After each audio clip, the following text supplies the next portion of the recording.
Good morning, everyone. Welcome to Mahi English classes.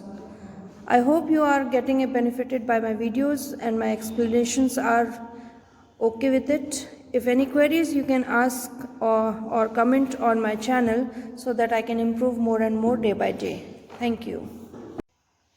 Now today we are going to start class 9th supplementary chapter 6 Weathering the Storm in Ersama. Now this story is about the cyclone which has taken place in Odisha in 1999. But the main character, who is Prashant here, is out of station. He is to his friend's place. Okay, so first we will see the theme, then we will see the summary, significant stages in the story and various characters in the story. The first is themes. The theme of the story is courage and fortitude in the face of adversity. Means यहाँ पे जो main character है उसका negative परिस्थितियों में उसने अपनी हिम्मत को कैसे दिखाया है, that is there in this chapter. In the story, after the cyclone hit Orissa in 1999, there was a great loss of life and property. You know that if something like earthquake and something like this happens, बहुत damage to the nature as well as to the human beings होता है. अगर storm आ गया है, बारिश हो गई है तो भी नुकसान होता है. तो और जो natural disasters होते हैं, that is, they will not tell you the time when they are coming. They will come all of a sudden, and as we are not prepared, so we have to face the lives also as well as the things. Prashant had been away at his friend's house when the cyclone struck. Struck means when it happened. Okay. When it was over, he bravely journeyed back home through the flood waters in which carcasses of animals and humans were floating. Bodies, जो dead bodies थी पानी में float करती है ना, जब मर जाते हैं, जब सांस नहीं होती है, तो while he was coming to his place in Orissa, he found those things. Animals की डेड बॉडी फ्लोट कर रही, पार्ट्स फ्लोट कर रहे हैं. ठीक है. He was reunited with his family, after which he began rehabilitation work with the help of volunteers. Rehabilitation का मतलब कि जैसे कोई चीज़ बिगड़ जा रही है उसको फिर से अपनी प्रॉपर स्थिति में लाने की कोशिश करना. ठीक है. They cleaned the shelter, provided food for the survivors and helped the grieving widows and children to begin their lives anew. अब यहाँ पे क्या है, यहाँ पे आप जैसे कभी फ्लड आता है या अर्थक्वेक होता है तो दूसरे स्टेट से, दूसरी कंट्री से हम लोग को खाना प्रोवाइड होता है, जो भी material they use to provide to us. In the same manner, they were there to help others also, जो बहुत ज़्यादा सफ़र कर गए थे. So Prashant and his family were also helping those people. Now we will see the summary. The story is about a young boy Prashant and how he helped the people in his village recover and rehabilitate themselves after devastation caused by the super cyclone that killed thousands of people in Odisha in 1999. Now this is the story about courage. What type of a courage? किस type का करेज था? जैसे हम लोग के साथ होता है, अगर हमारे घर में कुछ हो जाता गड़बड़ तो हायरे करते रह जाते हैं. बट यहाँ पे though he his family has suffered the same situation, लेकिन उनकी सिचुएशन जो और गरीब तबके के लोग हैं या कह दो जो और डिजास्टर में आ गए हैं उनसे बेटर थे, तो they were ready to help these people. And in this story, the Prashant is the main character who is helping those people with the help of volunteers. On 27th October 1999, Prashant went to Ersama in Odisha, 18 kilometers away from his village, to spend the day with his friend. In the evening, a frightful storm hit the area. Again, अब जैसे होता ना, यहाँ पे अगर earthquake आ गया मान लीजिए, तो कुछ दिन के बाद थोड़े से दूरी पे, सम किलोमीटर्स अवे, वहाँ पे उसका इफेक्ट आ जाएगा, वहाँ पे आ जाएगा अर्थक्वेक. तो ऐसे क्या होता है, जो नीचे ग्लोबल वार्मिंग होती है उससे अर्थक्वेक आता है ना। तो in the same way cyclone जो था वो काफ़ी एरियाज को डिजास्टर कर गया था। So as he went to his friend, वहाँ पे फिर स्टॉर्म आ गया। There was heavy and continuous rain, there was heavy and continuous rain.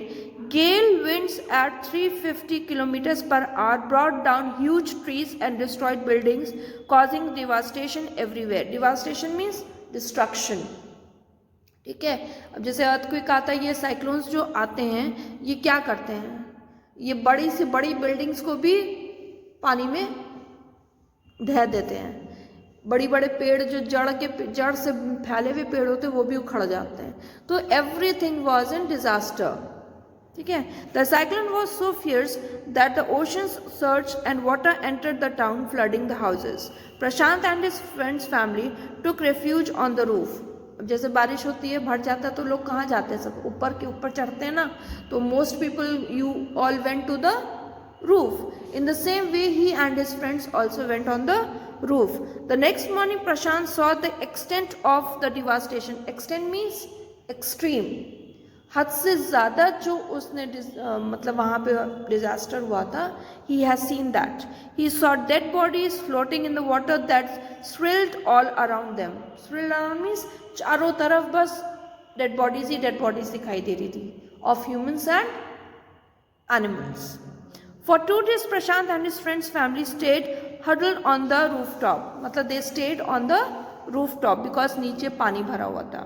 Prashant's only thought were of his own family in the village. Had they survived the storm? Now here, though he is there in his friend's house, but he is worried about his family because वहाँ पे भी cyclone आया हुआ था. ठीक है, so he was thinking this, that whether they have survived it or not, क्या हुआ होगा वहाँ, क्योंकि ऐसे स्टॉर्म में वो अपने घर भी नहीं जा सकता था, कह सकते हैं दूसरे वर्ड्स में फंसा हुआ था. As the rain ceased and the flood waters began to recede, means water कम होने लगा, प्रशांत set off for his village, equipped it with a long sturdy stick to navigate the flooded roads. मतलब एक बड़ा सा डंडा लेके चला ताकि जो रास्ते में कूड़ा करकट फंसता हुआ है वो किनारे करता हुआ चला गया. It was a terrible journey, horrible journey you can say, because पानी में चलना बहुत आसान नहीं होता है. And he had to continuously use his stick not only to find the road but to push away dead bodies carried by the current, means by the flow of the water. खाली ये नहीं कि रास्ता, क्योंकि पानी जब भर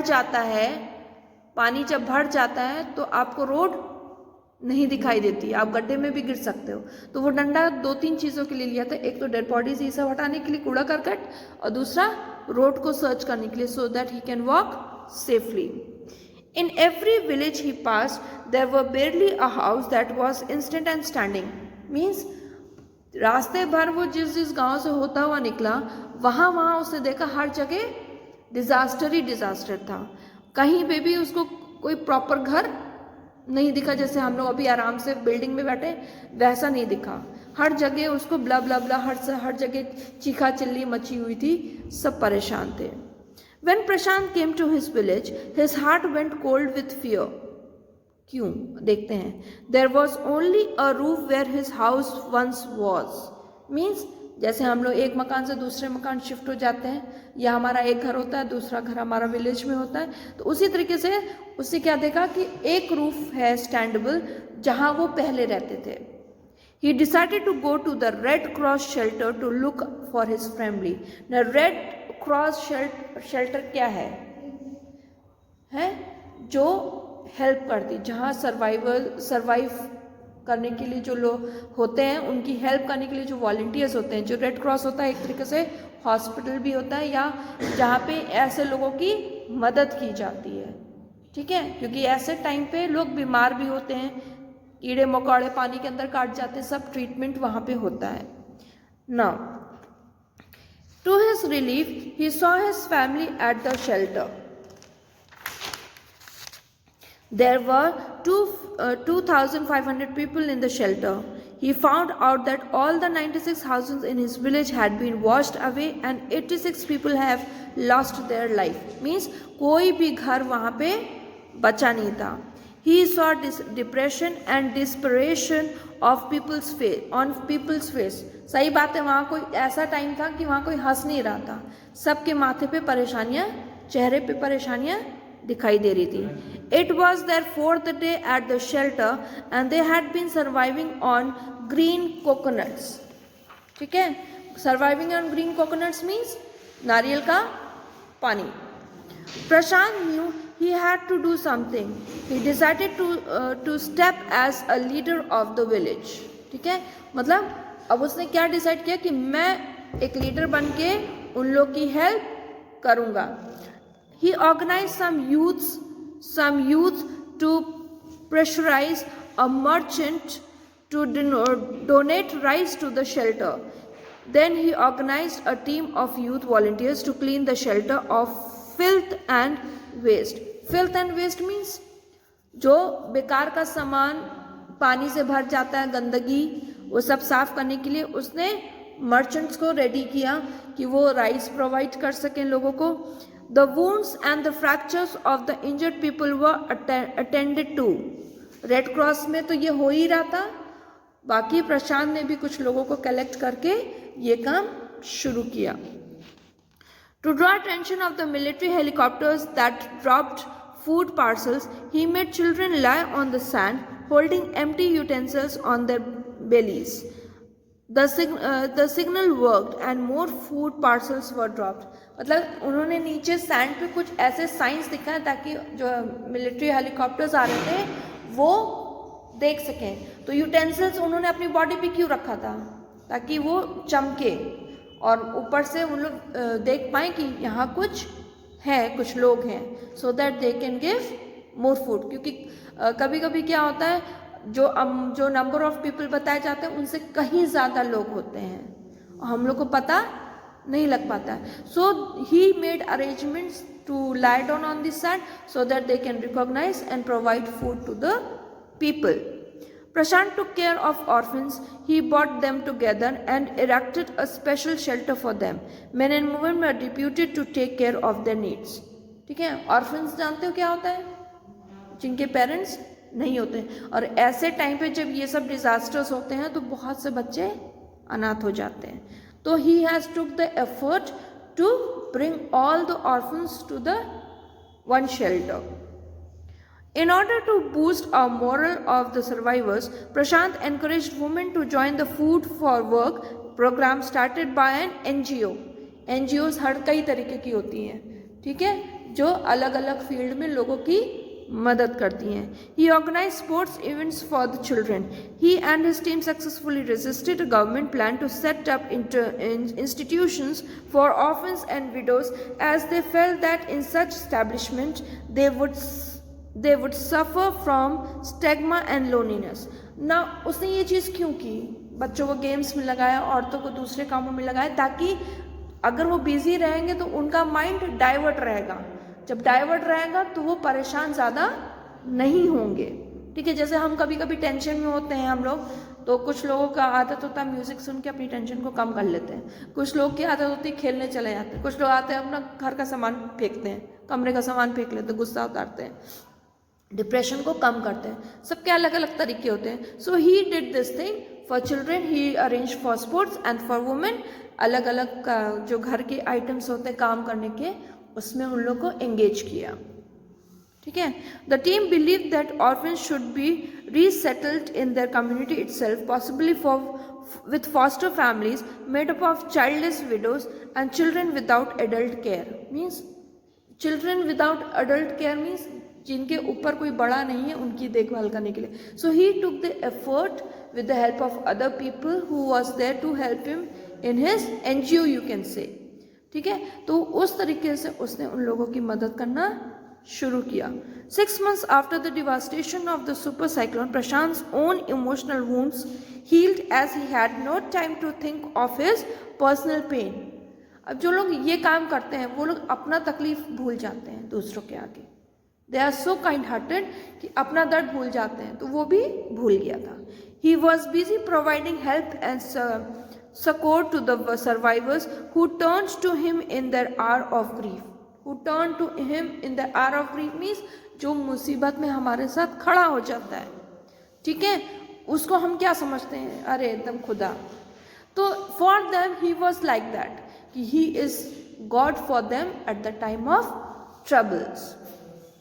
Now we will see significant stages in the story. First is Prashant finds himself marooned. Prashant, a 19-year-old boy, is visiting his friend's family 18 kilometers away from his house. ठीक है.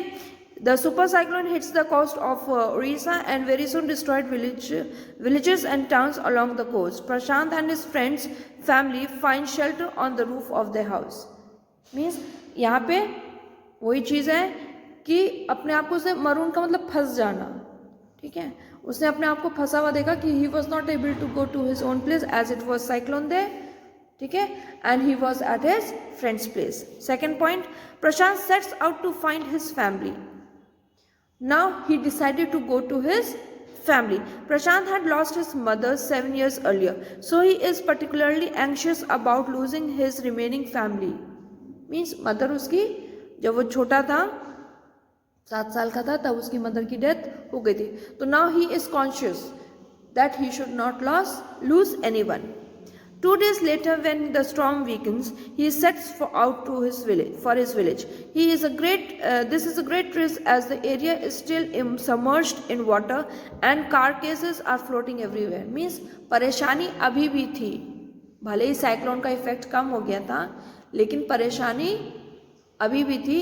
Then too he decided to go to his place.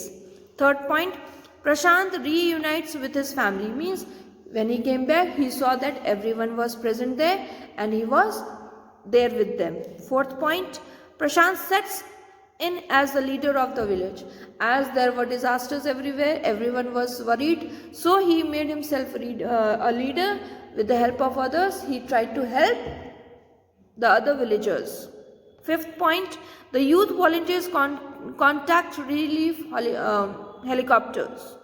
ठीक है, how they contact? They have lie down on the sand with the utensils on them ताकि उसकी रोशनी चमके, and they are able to recognize from high above, and they should get food and help.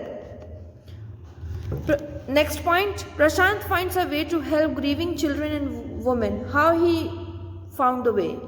The men of the village are busy searching for food and materials for shelter, but women and children left behind. Means आदमी लोग तो चले जाते थे काम पे ढूंढने के लिए, लेकिन बच्चे और लेडीज जो थी वो रह जाती थी, तो उनके लिए भी उसने कुछ करने की सोची. He first sets up a shelter for their orphaned children and mobilizes women to look after them. Then to keep women and children from sinking into grief, he persuades the women to work for the Food for Work program and organizes cricket matches for the children. समझ में आ गया था? Next, Prashant's group find a better solution to resettle orphans and widow. मतलब एक तो settlement उसने ये किया कि बच्चों के लिए क्रिकेट गेम्स कर दिया और लेडीज को दूसरे कामों में लगा दिया, और भी उसने रास्ते ढूंढे. Let's see what's that. Instead of letting orphans and widows spend time in institutions set up by the government where they could suffer from loneliness, stigma and lack of love, Prashant Group helps them find refuge within the community. Over the next 6 months, Prashant finds no time to think of his own pain, which helps in wounded spirits to heal. He has become the person the widows and orphans in the village think of first when they are in need. मतलब यहाँ पे ये हाल हो गया था कि वो अपनी तकलीफें भूल गया था, और जैसे हमने अभी बताया कि लोग खुदा समझने लगते हैं उन लोगों को, तो जब भी किसी को प्रॉब्लम होती थी सबसे पहले वो किसको याद करते थे? प्रशांत को याद करते थे. Now we'll see the characters. The main character is Prashant only. Prashant in the central figure is in this account of super cyclone that hit Odisha in 1999. He is just a 19-year-old boy. मतलब ये इतना छोटा था तब भी उसने क्या कहते हैं, he was ready to do the big task to help the people affected in the cyclone. ठीक है. Now he went to his village after 2 days, and then he decided to help others and the orphans, the women, and he forgot his own pain. बाद में उसको realise ही नहीं हुआ कि उसको भी कुछ चोट लगी थी या तकलीफ उसको भी, क्योंकि काफ़ी देर अगर आप पानी के अंदर रह जाओ तो आपकी बॉडी सॉफ्ट हो जाती है और पानी के इफेक्ट से आपकी बॉडी में पेन भी होता है, इंजरीज भी हो जाती हैं, सड़ जाता है पैर. लेकिन वो सब तो खैर उसके साथ नहीं हुआ, पेन तो उसको हुआ होगा, नेचुरल है. But he forgot while he was helping these people in the village. Now will see about the author. Harsh Mandar, birth 1955, a former bureaucrat, is an Indian activist and writer trying to help the poor and the underprivileged. Means he was a leader in writing and activist. जो ये NGOs चलाते हैं, जो नेता लोग होते हैं, एक तरीके से कह सकते हो ये एक्टिविस्ट में आते हैं, या जर्नलिस्ट जो होते हैं वो एक्टिविस्ट कहलाते हैं. तो he was the same. Through his speeches and writings he advocates the rights of the disabled. मतलब जो फिजिकली डिसेबल्ड होते थे उनके लिए वो आवाज़ उठाता था. ट्राइबल्स एंड दलित्स, नीचे तबके के लोगों की भी वो अपनी राइटिंग से उनके ऊपर हेल्प करने के लिए करता था. Some of the social causes he promotes are the rights to information, providing homes for the homeless, justice for those in custody and termination of bonded labor. मतलब he has helped those people, जैसे जो ज़बरदस्ती पुराने time में होता ना, ज़बरदस्ती लोगों को कर्जा लेके उनका ब्याज इतना बढ़ा देते थे कि उसके बदले उनको काम करना पड़ता था. Those are bonded laborers. तो उनकी कैसे हेल्प करना, उनको कैसे रिलीज कराना. He also teaches at prestigious institution both in the country and abroad. वो बाहर भी गए थे और इंडिया में भी उन्होंने टीचिंग्स दी. Among his many writings are unheard voices, stories of forgotten lives, fear and forgiveness, the aftermath of massacre and untouchability in rural India. He contributes regularly to leading Indian newspapers and journals. He has written for newspapers also. He has been given the Rajiv Gandhi National Sadbhavna Award and the M.A. Thomas National Human Rights Award. I hope you have understood the chapter.